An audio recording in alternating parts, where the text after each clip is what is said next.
pile pile chenro mawango e Ramogi TV ka gin chenro mamiyo wago mbaka kaka oganda nikech mbakano kaka wawachoga emigero go piny. Arwako an nyinga Jo Ageyo to wendo ma kawuono adwani mondo walosgo makoro waogo mach e duol kaeri kawuono en miyo ma idewo kabisa nikech en jatend sikul kuom higni mang'eny to opuonjo to bende oloso sikunde mopogore opogore ma ahinya mong'ego to en sikul maduong' ma ji ong'eyo ahinya boma mar Kisumu miluongo ni Kisumu Girls mobete mana higni buora mabe obopimona ni higni adi to noloko dhoch mar sikul mane dhi marach to loke e chuny boma kanyo ma sikul go dhi maber. An awuoyo kuom Leah Muma ma kawuono wan go e duol kaeri. Erokamano japuonj nikech ing'e ni once a teacher always a teacher, mane kaka kisungu wacho ni kisebedo japuonj to in ena japuonj pile.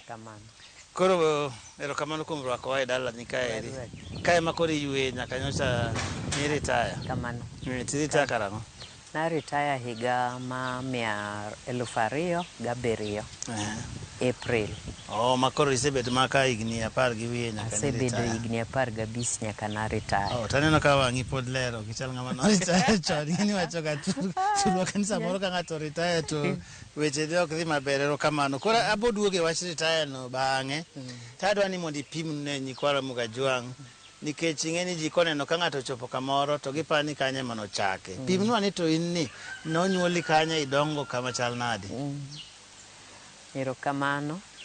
An onyuola Kisumu kamoro ni Nyalenda. Kanye manonyuola e family ma Jokochieng' ma gin jo Ugenya Kager. Ka osenyuola kanyo tasomo Kisumu Union. Kasea Kisumu Union tadhi Ogande. Kasedhi Ogande tadhi Moi Girls Eldoret. Ogande ni donge mapani kata mama Aida be osome?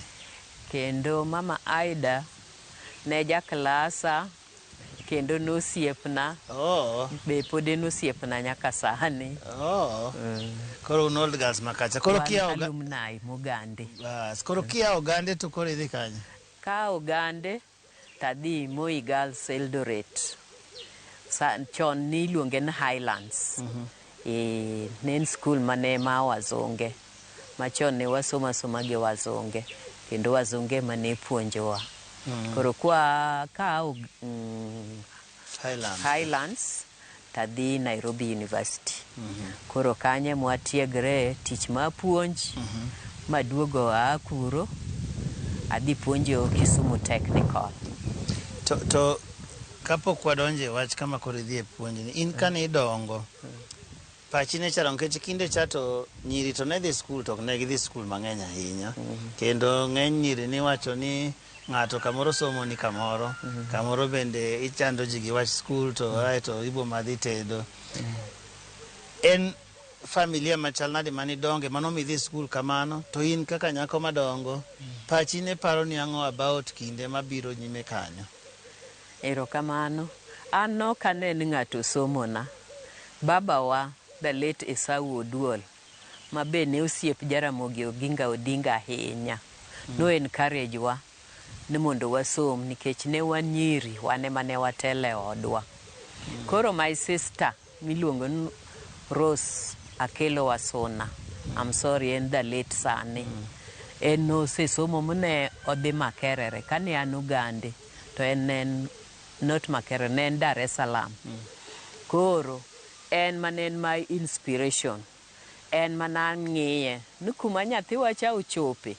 Ne an ja form 1 to en e university. Tawacho ni kure ma bende nyaka chopie. Koro en mano act as a role model in the house. Koro makata Nyalenda lecturer moro ne wacho ni Nyalenda ka be nyiri some. To familia wane nigi strict discipline. Mano nokonyowa mwasomo. Erokamano. Koro isetieko skul iwacho ni koro idhi puonjo technical? Yes. Aeto koro bang'e no? Apuonjo technical a few years. Koro ka technical tabedo transferred to Kisumu Girls as a teacher. Koro apuonjo Kisumu Girls kanyo higni moka 4. Bas adok somo kendo. Adhi timo masters University ma Nairobi. kasetieko masters taduogo kendo puonjo Siriba Teacher Training College. Koro napuonjo jopuonj. Koro kanye mabete for 2 years. Koro koluonga mondo adhi ahead school moro South Nyanza. Chon niluonge South Nyanza, tinde to Homa Bay County. Mondo adhi ahead Dede Girls. Koro adhi abedo Dede Girls from 1983 to 1986. Koro 86 kaya makori donje Kisumu Girls. Kama koro miyo ji mang'eny ong'e nyingi ni. Kamano. Koro pimno ni to Kisumu Girls kidonje to iyudo ka en school machal nade?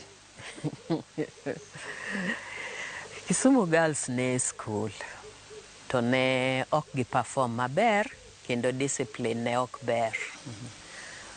To kata kamano ne watemo matek gi joma ne nitie kanyo. Deputy na was the late Mrs. Lois Odhiambo Olel. Ne watemo matek gi jopuonj mane wan go at that time mondo walok the results. To ne waloko mos ne osudo mos. Tamedo duoko erokamano ni deputy na moluwo bang' Mrs. Olel niluonge ni Mrs. Mary Akonja. Obe nyoche ko retire as chief principal Mabunyore Girls. Obe nokonya ahinya on discipline ma nyithindo. Tae kendo deputy na machielo bende mamiyo credit bende ahinya iluonge ni Jennifer Okumo, ento pod opuonjo, en pok o retire. Ko jogi nokonya kabisa loko dhoch mar skundno. To bende wiya ok nyal wil, Nyasaye notelonwa in whatever we were doing, nikech ne ayudo ni jowago ne were very religious. Ne wahero wach Nyasaye. Koro wach Nyasaye no nokonyowa mokonyo nyithindo, nyithindo bedo discipline, nikech discipline ema ne chando skundno. Nyiri ne onge discipline, ne gidonje skul sama gidwaro kendo giwuok sama gidwaro. Koro magi gi with the deputies assistants ne watieko te, skul obedo maber, mamor ni bang'e kawuok ni to bedo national school. Masani, even the time when I work, it was one of the top schools, top 100 schools in Kenya. To pimnwa ni timo nade mondi lok wach sikundni kata mondi kelo wach discipline kata kaka nyithindo timo gik magitime school kanyo, nikech ing'eni jonyuol be kamoro nitie. To akeni chien kacha to ne tudruok e kind jopuonj to gi jonyuol ne chal nade, nikech mana achiel kuom gik ma kamoro pod chendo ga nyaka sani e skunde mopogore opogore. Tudruok ne nitie maber gi jonyuol, nikech jonyuol bende ne oluoro skul. Ka gikelo nyithindo to ne gikelo onge kama ginyalo tere nyithindo. Nyithindo mane biro Kisumu Girls initially ne gin nyithindo ma onge kama itero gie. Koro gibiro Kisumu Girls as last resort. Koro ne na wuoyo, guidance and counseling, me counsel janyuol, ti counsel nyithindo on good performance, mondo giti matek, gibed committed. Ne na wuoyo constantly. Kae wabedo gi education days bende, ma waluongo jonyuol to wawuoyo kodgi. Koro mae rinoloko pachgi, maka koro skul ochako perform maber, koro nyithindo kobiro to koro kuwogi. King'iyo sani nitiere ji mawacho ni sombwa e Nyanza ka ahinya to kosedhi maber higni makoro wantie sani ni. Makata king'iyo to kata ka duoko mag penjo wuok to inyalo yudo skul moro ka machielo kacha chande. Kaka ni iwacho ga ni somo ne en gima duong' ahinya Nyanza waka chale ka gima nitiere gimoro ma ong'ikni kamoro. In king'iyo kaka japuonj ma higni mang'eny, wach mar skul madok chien ni wan kama chal nade? Masani to kanyal wacho ahinya, nikech ok anyal wacho gima timore sani ahinya nikech asebedo out kuom higni 15 to diere moko kanyo ero ne okwadhi maber, to mane okwadhi maber no ne okelnwa PD miluongo ni Mrs. Onyuka Roslyn. Tae kendo giduogo gi team up gi PC Raburu. That team ne team maber. Ne gikonyowa ka gi encourage wa mane ginyalo biro e school sa asaya to giwuoyo gi nyithindo to gi encourage jopuonj to gi encourage wan kaka head teachers. This encouragement no motivate wa nikech nojiwowa mwaneno ni kara nitie joma nyalo appreciate wa ka watiyo matek. Koro mae no motivate wa muche lokruok obede. Koro sani to gima chando skunde ahinya to bende pod en na discipline. Discipline gi apathy mar parents. Ma iyudo nang'o, parents o concerned gi school ma nyithindo some. To in kaka in janyuol onegi bed ni ng'eyo japuonj mapuonjo nyathini, school ma nyathini nitie, kako somo. Kwa kao time kaka jonyuol mwabedo involved, wabedo involved education somb nyithindwa to wanyalo dhi maber. Kik wabol gi lwet jopuonj. Wati kamoro achiel ma idhi ilimo kata kok idhi limo nyathini idhi penje japuonj ni japuonj nyathina ne dhi nade. We ling'aling'a iling' dala to bang' higni mano tok ber nikech ka parent osedhi modhaw ni japuonj onge kaka japuonj ni biro puonjo ni nyathi. Onge kaka japuonj ni nyalo jiwre mondo tim maber kabisa mondo nyithindu okadhi nikech isekuodo wiye gi nyithindo kendo ikuodo wiye gi society. Ka nitie gimoro mineno marach kata ma japuonj otimo, japuonj en dhano, ikawe aside tiwuoyo kode to uwinjore to kidhi go koko no demoralize jopuonj koro miyo ok giti matek. Jopuonj dwaro encouragement. Watem mondo wa encourage gi mondo giti matek. To results bedo mna maber e school. Kata discipline be bedo mna maber. To korka puonj ka chale ka gimoro lokore wach puonj ka nikech jopuonj machon opogore gi jopuonj masani. Ng'enyne pod nitie jopuonj ma pod jopuonj mabeyo kendo ging'eny. To chale ka gimoro lokore ka ma kaka ne jopuonj ohero tijgi mar puonj cha. Mano ok en ticha moro ni ka dwe orumo tibo chula to nineno ka en gima chalo kana luong gini ne wuok e chunygi. Nitie jopuonj manodhi e puonj ni gihero puonj. Gihero nyithindo emomiyo gidhi e puonj no. To nitie jopuonj masani dhi e puonj nikech msara. Giwacho nang'owa ni puonje mandiko ji piyo piyo. Iyudo tich piyo piyo. Koro gidhi timo puonj. Mago ok jopuonj makare. To japuonj manigi passion ma nyithindo will make sure ni nyithindo succeed. Nyaka giti matek ma ng'e nang'o nyithindo succeed. Koro en kaka japuonj machon kineno gik makama katimore en ang'o monego bed ni watimo mondo duog lwasi maber mane nitie ga skul cha, mondo tudruok mane kind japuonj gi janyuol kaachiel kod nyithindo obed maber nikech waseneno gik maricho katimore e skunde japuonj. An aparo ni education day e forum ma ji nyalo bede kamoro achiel. Koluong nyithindo, koluong parents e school to ji bedo kamoro achiel to giwuoyo one on one. Sami wuoyo gi nyathino, japuonj ni kanyo, nyathi ni kanyo, janyuol be ni kanyo. Magi create atmosphere maber ma ji nyalo winjore. Koro kanyo ero bende leaders wa bende kobiro nikech leaders ge miluongo ni mondo bed guests during those education days.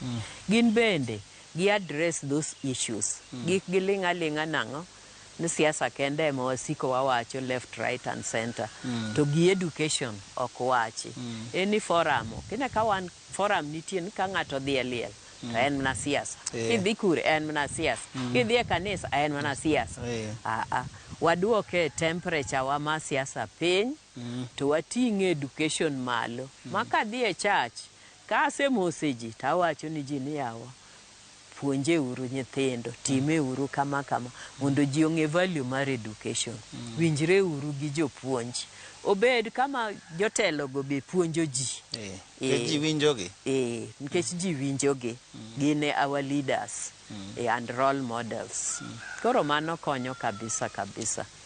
To nitie tabu moro ma ji nigo miwacho ni dhier, pesa kamoro ok yudre maber. Koro iyudo ka nitie nyithindo mang'eny kaluka ma kamoro kalo penj maber, to sombgi no rumo mana kanyo nikech kaka koro nyathi odhi kata mana e form 1 onge.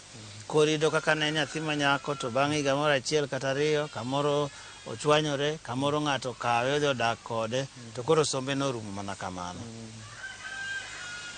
Mano to nitie kendo ng'eny kabisa e reserve kuonde kuma wantie dasani ni. Wan gi tabu ma school fees.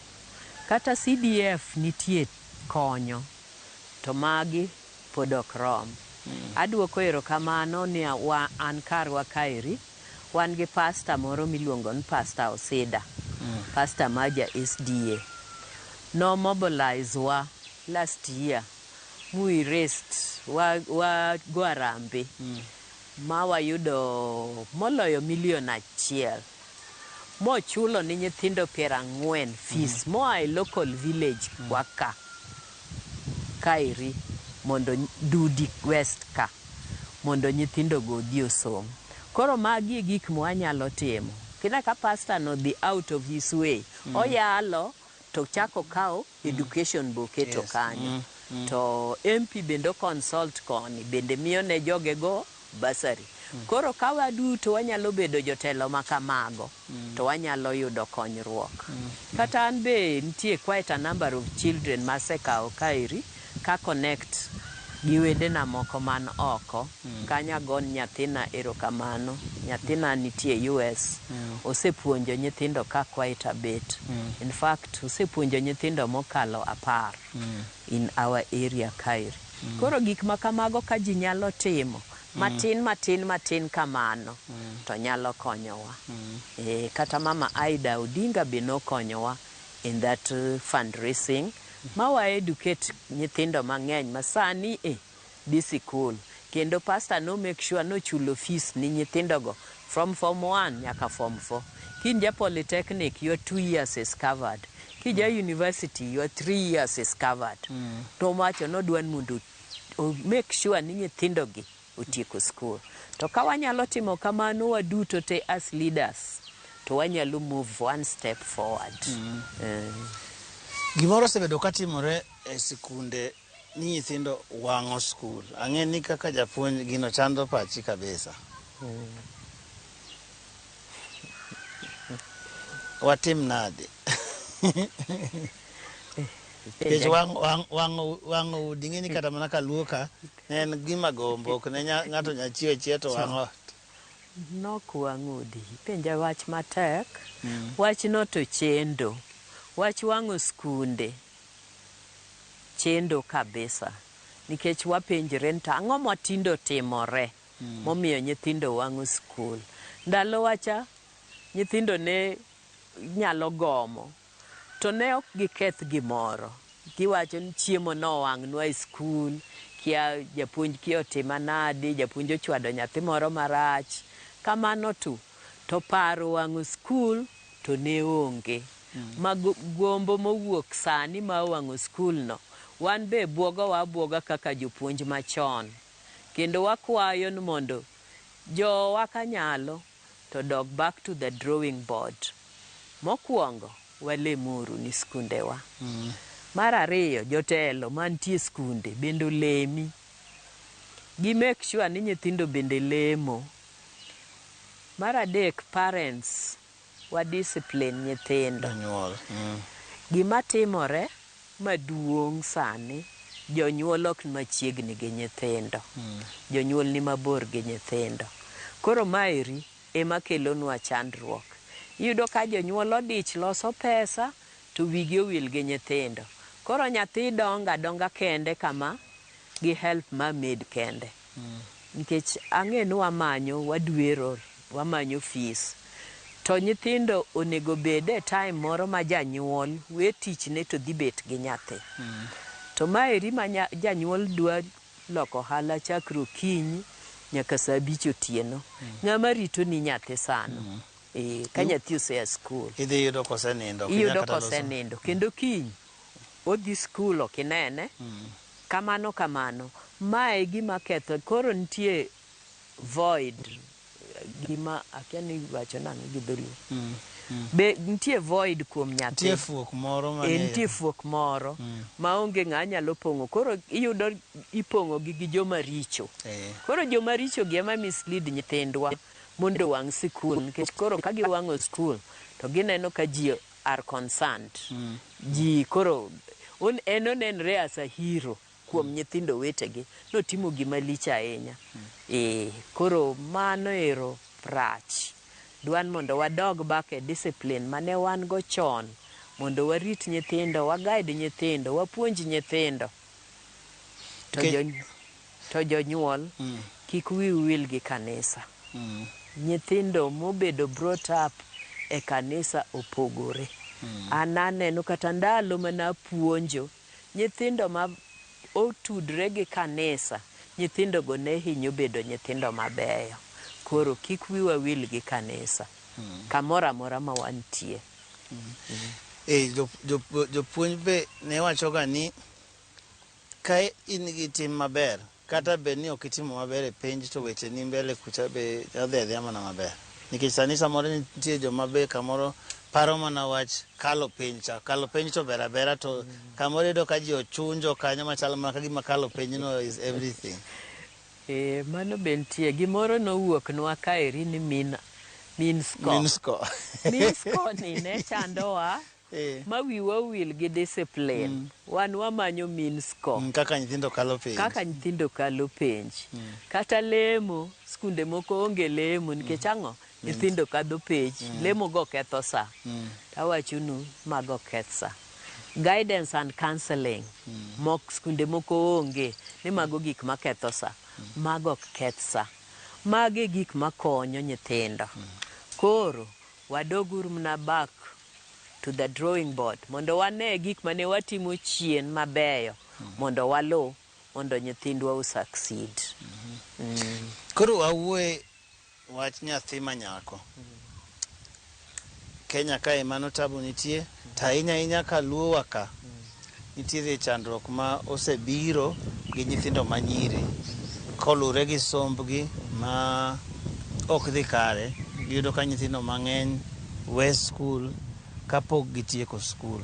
Koro in kaka ng'ama miyo to bende japuonj, king'iyo wachni to ipare ang'o motimore? King'iyo kata mana tuoche machalo kaka ayaki, kuonde kaka Homa Bay, Siaya, Migori, gini emopong' kucha ma wakawo kombe mar landruok mar tuo mar ayaki to ahinya e nyithindo matindo. En hawi marach ne korwa Homa Bay kaeri, nyithindo manyiri at a disadvantage. Iyudo ni nyithindo matindo we skul itedo, kendo gidhi tedo kapod gitindo. To maeri tok kare. Koro wan kaka leaders onego wakony jopuonj kuondego mondo nyithindo ong'e the benefits mag education. Chon naneno kata kani wan e skul nyiri moko nok som, giwacho ni ng'ato somo negi. Nikech en nyako, koro kata anyalo ling' awacho an jo somo na. Koro wiye wil gi somo ana relax. To mano ok kare. Onge ng'ama somo ni wadgi. Isomo ni ngimani iwuon. To maeri emonego nyis nyithindo matindo. Koro jotelo mag sikul gitem luongo mine mosomo mondo bed nigi role models gibi giwuone nyithinde school. Naneno kane an Kisumu Girls ne wahinyo ga luongo guest of honors ma chuo, waluongo minister kia mar education, waluongo kamano jomadongo gi, to ne wayudo kamano ok konywa. Koro ne waloko, kwaseloko twachako identify lecturers mag university kaka Professor Yot, nitie another professor university kanyo, vice chancellors ma ladies go waluongo. Koro nyiri neno role models gi, to iyudo ka mago are more effective.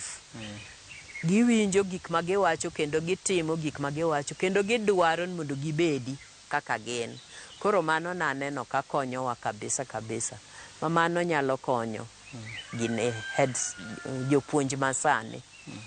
Ka ginyalo identify jogo ma ladies ka in a girls school, to men bende identify men in boys schools, to koro gibiro go as role models, to koro konyogi. Kiwuoye wach nyithindo ma yowuoyi, asewinjo ka jomoko wacho ni nitiere chenro mopogore opogore moseket mar konyo nyithindo ma nyiri, ok mana thurwa ka kende to kata mana kuonde mopogore opogore, to ni kamoro wich dhi wil gi nyithindo ma yowuoyi. Niyudo ka gin bende koro chandruok mar we skul ni, kaka koro ka ing'eni kuonde machiegni kata gi dho nembe giyudo ka nyithindo moko dhi lupo kata ng'o. Wach nyithindo ma yowuoyi in king'iye kaka ng'ama koro bende idaka to bi japuonj, ing'e kaka piny ringo, en gima chando wiyi be? Mano be chando wiwa, nikech iyudo ka idhi kate stage wa local ma ka iluongo ni Mikae. Kidhi Mikae kanyo tiyudo ka nyithindo ma yowuoyi matindo odich gi kong'o kanyo malit. Koro nitie loophole kanyo ma be osewuok ma boy child feels na ang'owa ni gibedo neglected. Ojwang'gi. To konego wajwang'gi. Kamilose wach girl child, wach boy child bende walosa kik wawegi. To ang'eyo ni ji ne wa concentrate on girl child nikech boy child ne already ni malo. King'iyo kata skunde mag boys ne ng'eny kendo timo mabeyo molo mag nyiri. Mag nyiri gi ne bit kithembo. Koro tinde ka gibiro maber gi compete together. Koro wa encourage gitu, kik wawegi gi fall off ahinya, nikech ka gi fall off to dalani okethore, gweng'u okethore, nikech jaluo nowacho ni wuoyi e siro. To nyiri bende konyo, ting'eni nyako to konyo to en kumoro nono. To wuoyi to antie go ka. Okine kaka koro kata dalana ka an gi simbni 2 ka. Yowuota nitie machiegni ka. Nyako to an ga achiel. Okende gana. Borndi.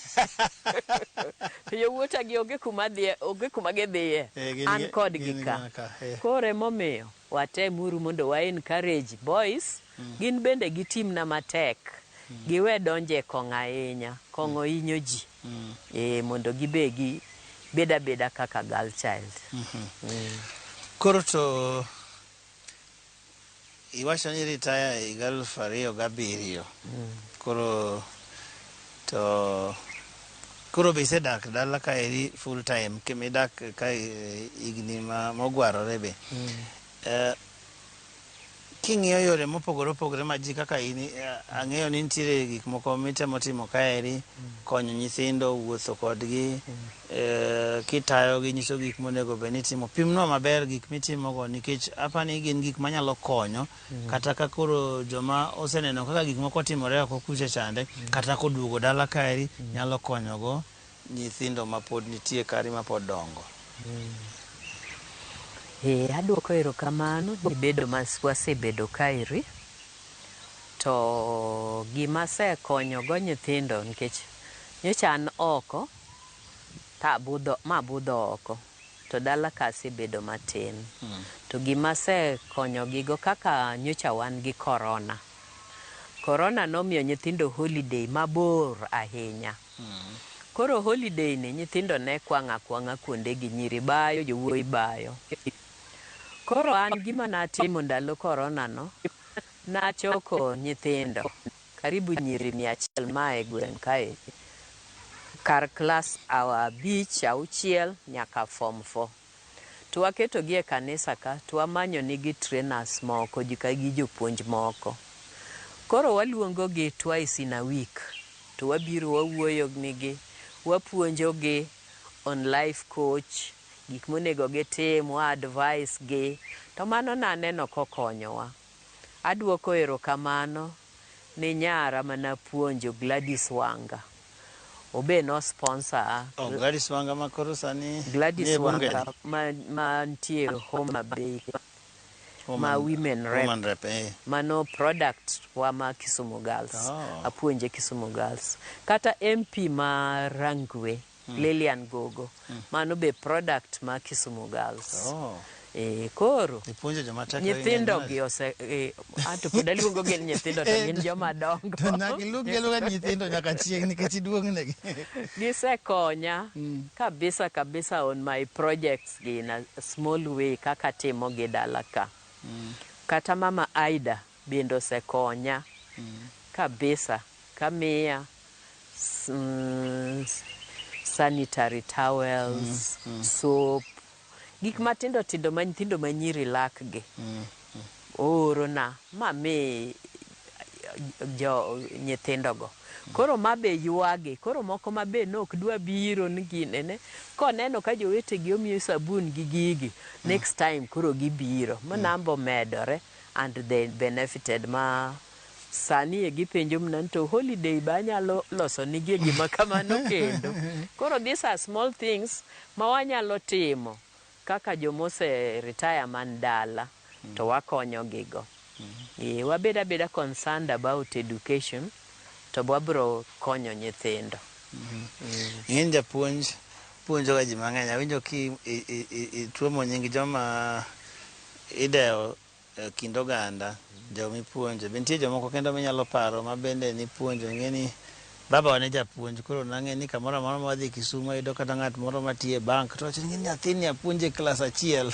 Koro ang'eni kaka isepuonjo ni dong' nitie ji mang'eny mosekalo e lweti ma king'iyo to iwinjo kamoro chunyi kaka japuonj. Ging'eny. Ging'eny, nitie ma doctors, nitie ma engineers, nitie ma lawyers, nitie Faith Odede lawyer Kisumu kanyo, nitie engineer ilunge na an ng'awa nyinge moro lalna. To entie Kisumu kanyo en bende. To daktache bende nitie Kisumu kanyo bende nitie moko. Kata MCS gi nitie quite a number be moa Kisumu Girls. Nitie gin students mang'eny. Ne gibiro ka lema ndalo moko alumni ma Kisumu Girls no biro ka about 200 girls. Wow. It was great. Ne gibedo led gi Gladys Wanga. It was a wonderful location. Ne en chieng' ma nawinjo ka mor. Ma wacho, bedo japuonj ni gima ber manade. Mor miwacho no. Ere kaka ing'eni ji tiyo tije mopogore opogore. To samoro tich okel ne ng'ato mor nikech in king'i ang'o ming'iyo mami mor makata king'iyo kinde mani puonjo tiwacho ni kara ne ber ni ne an japuonj. Wow. Nyithindo mapuonjo ka biro ayudo ka in kamoro itimo giri moro kata itimo business moro, you are independent.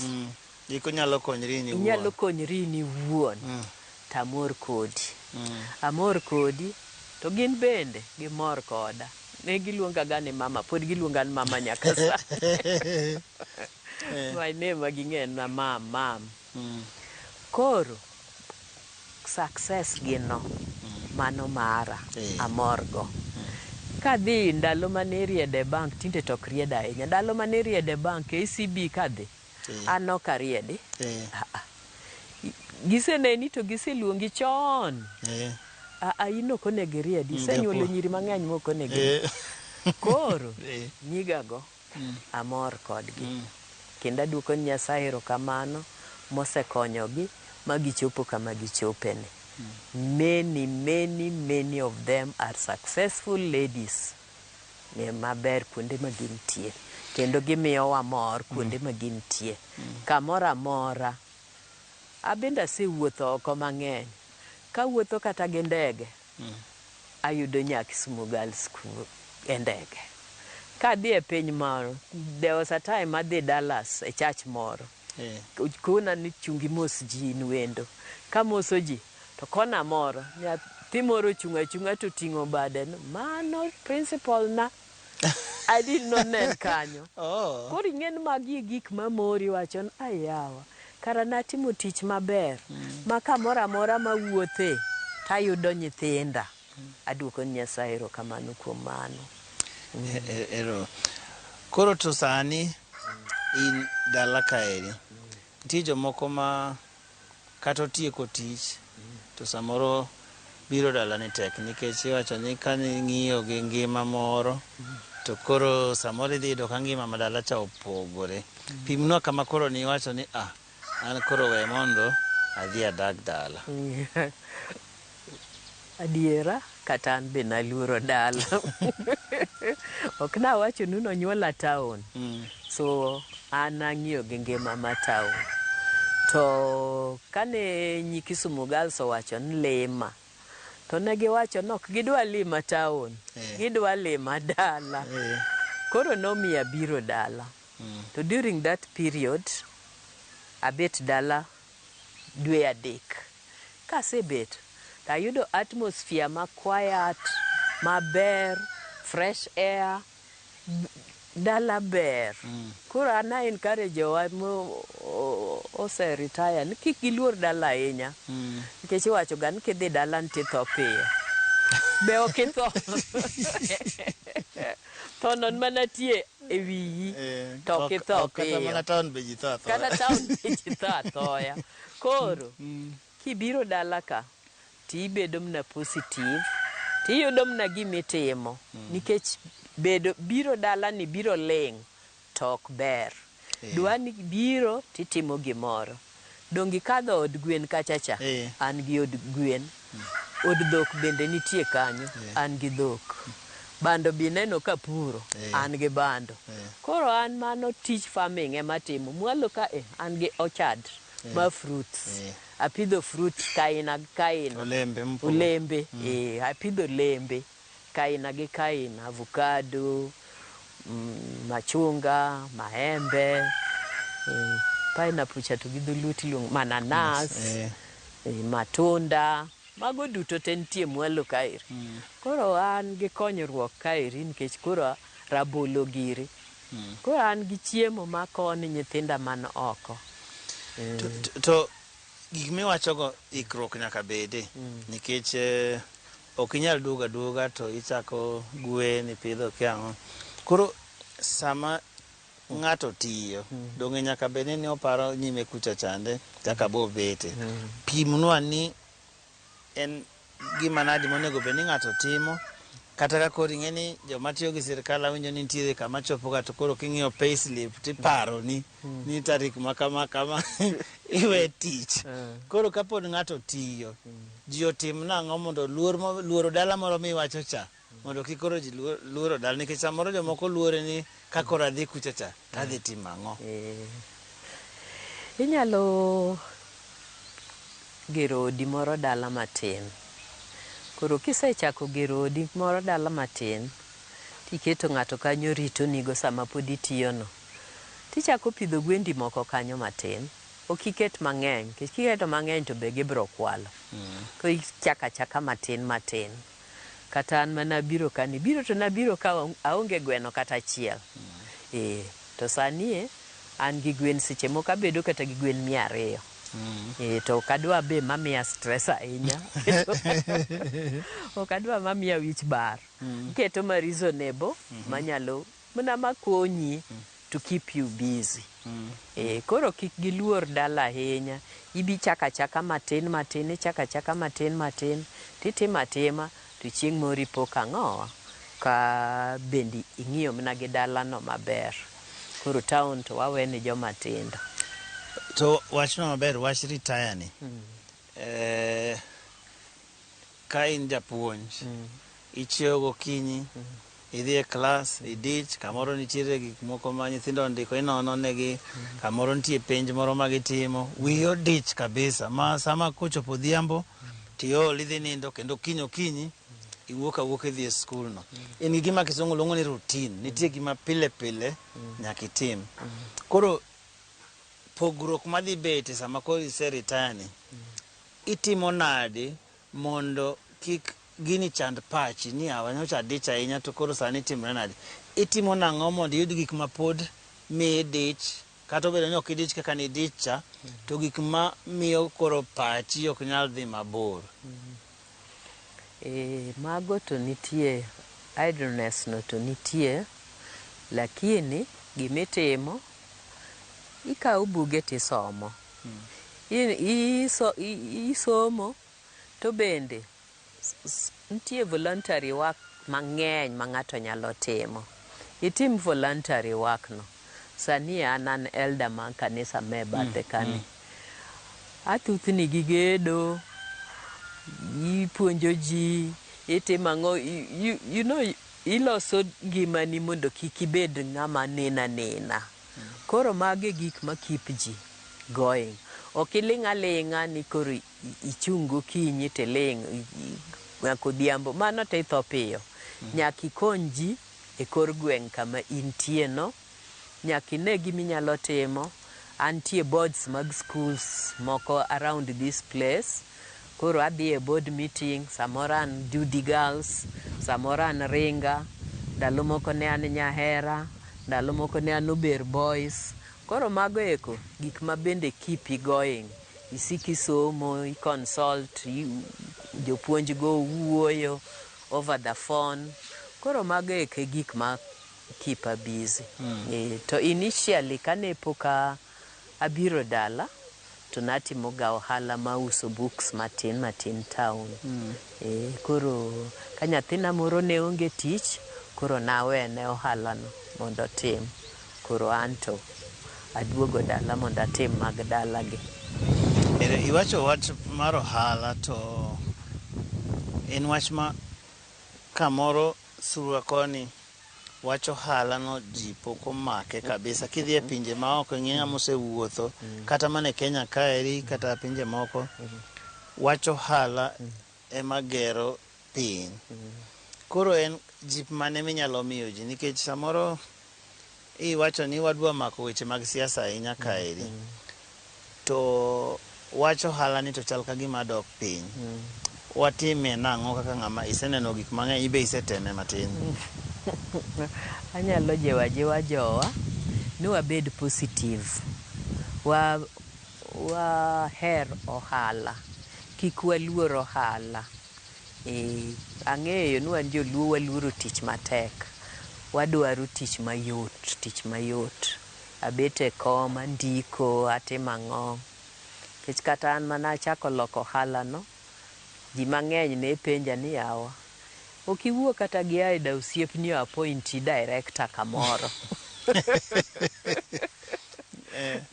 Jogo takoni gin iwe chandri awe chandra, gineno na chandora. Jaluo ki iloko ohala matin kama, to in ng'ama chandore. To kichandri, ohala no ber. O build stamina ni, o ibedo ng'ama otegno, kendo ng'ama ojiwre. Kanyocha wadhi e Ogande Girls Alumni, nyocha wadhi rwako Mama Aida mondo wa appreciate tich motiyo Ogande. Nyi Ogande mang'eny nopenja nito, mama, ang'o mitimo momiyo okiti ka form 1 ka 68 ema tieke Ogande. To 68 moko ne jo higni 3. Koro ne waromo kamoro achiel. To koro chopo stage moro mabe uchiegni unu nambese gi jo 68 go. Koro akoni gin en wach ohala no, to gi lemo, to gi keeping yourself busy, to gi stress be ok ginene ahinya. Koro mage gik makonyi mondo ibed kaka wabetni. Tanta duoko Nyasaye erokamano na retire.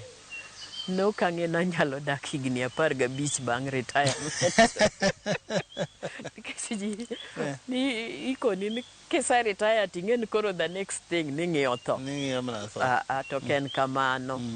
Bang' retirement inyalo dak higni 15, higni 20, higni 30. Koro jowa kawa retire to we look forward to another life again. And it's a long life. Wajiwre urajiwa wayud gimwatimo. Somo to kik wiwa wilgo kata isa retire som buge. Koro wachomo kama koro watieko. Koro adwani mondo iwachie wachni mogik miwego nyikwa Ramogi Ajwang', gisebedo ka giwinji. Koro en ote mane minyalo miyogi ka koro watieko kama ma giparigo. An anyalo mna jiwo jothurwa ni wakeruru somo. Wa encourage nyithiwa mondo som. Somo en gima ber. En unfortunate ni sani nyithindo ok yud tich direct. Chon ng'eyo ni kane isomo ti iomi titeri kama idhi tiye. To mano to ok kamano. To kisomo kata business kitimo tibiro timo business maber nikech isomo, in enlightened.